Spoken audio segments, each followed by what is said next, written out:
Салам радиосунда жаңылыктар. Саламатсызбы ардактуу угарман жана көрүүчү. Эфирде жаңылыктар түрмөгү. Аны менен мен Бекбол Бакытуулу тааныштырам. Баткенде соңку аптада унаасын МАЗ абалында башкарган 19 айдоочу аныкталды. Бул тууралуу облустук милициясынын жол кыймылынын коопсуздугун камсыздоо бөлүмүнөн билдиришти.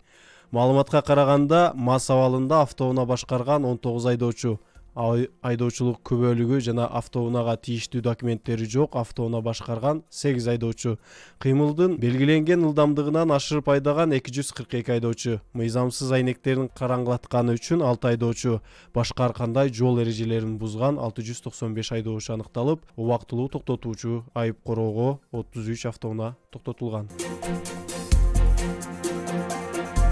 Баткенде жугуштуу оорулардын алдын алуу үчүн изилдөө жүрүүдө. Бул изилдөө эмдөө менен башкарылуучу жугуштуу ооруларды аныктоо максатында жүргүзүлөт. Кененирээк алдындагы материалдан көрө аласыз. Баткен облусунун аймагында эмдөө менен башкарылуучу 9 жугуштуу оорулардын алдын алуу максатында изилдөө жүргүзүлүүдө.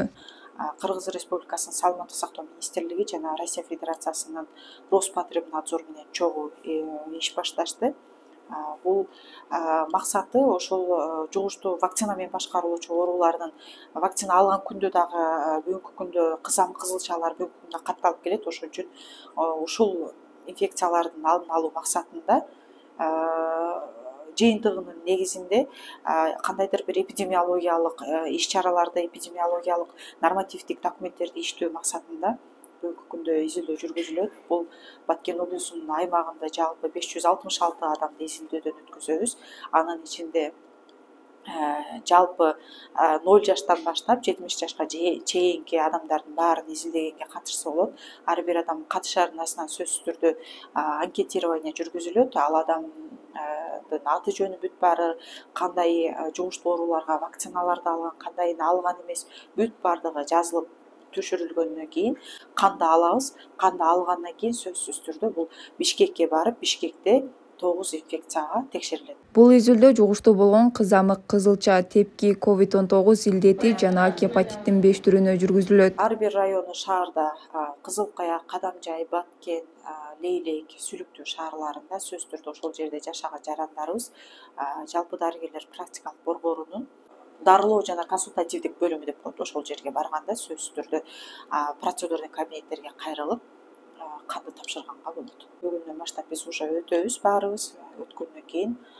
жыйынтыгы жалпы Кыргыз Республикасынын алынган баардык жарандын жыйынтыгы бул 2 айга жакын результаты жыйынтыктары чыгып, ар бир жарандын өзүнүн электрондук поштасына, өзүнүн индивидуально пошталарына жыйынтыктары берилет.